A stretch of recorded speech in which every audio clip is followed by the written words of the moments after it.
ஜோதிட சொந்தங்கள் அனைவருக்கும் வணக்கம். இன்னைக்கு நமக்கான ஒரு ஆன்மீக டிப்ஸ் சொல்லலாங்களா?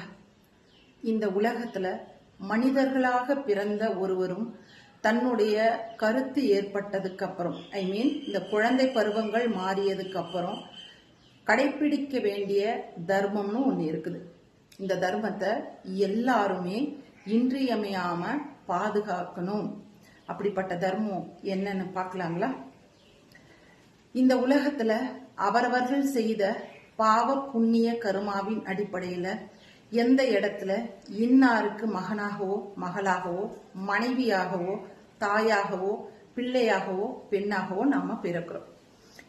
சோ வசதி, வாழ்வாதாரம், வாழ்க்கையில அனுபவிக்கக்கூடிய இன்ப துன்பங்கள் சார்ந்த நிலைகள்ல ஒவ்வொரு மனிதனுக்கும் வேறுபாடுகள் நிச்சயமாக உண்டு.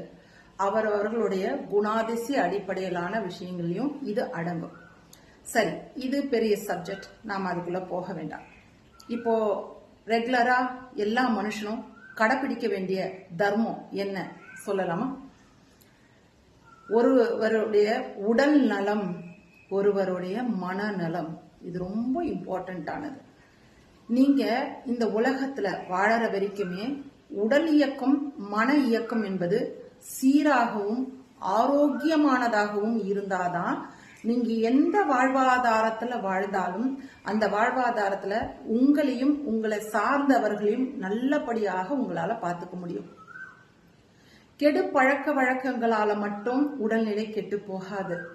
நல்ல ஆரோக்கியமற்ற மனநிலையும் அதற்கு மிகப்பெரிய காரணமாக இருக்கும்.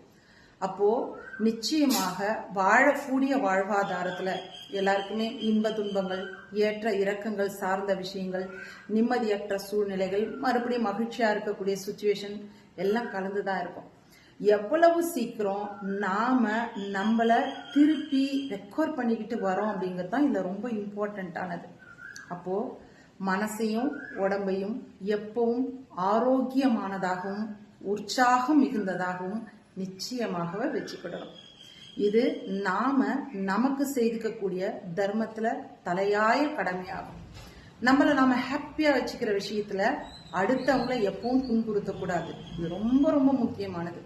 நாம சந்தோஷமா வாழறதுக்காக, நாம நல்லா இருக்கணும்ன்றதுக்காக அடுத்தவர்களை இல்ல பிற உயிரினங்களை துன்புறுத்துவது தர்மமாகாது. யார் ஒருவரையும் எந்த விதத்திலையும் துன்பப்படுத்தாம நீங்க ஹாப்பியா இருக்கிறது எப்பவுமே லைஃப்ல ஜெயிக்கிறதுக்கு பெரிய விஷயமா இருக்கும். செய்வீங்களா?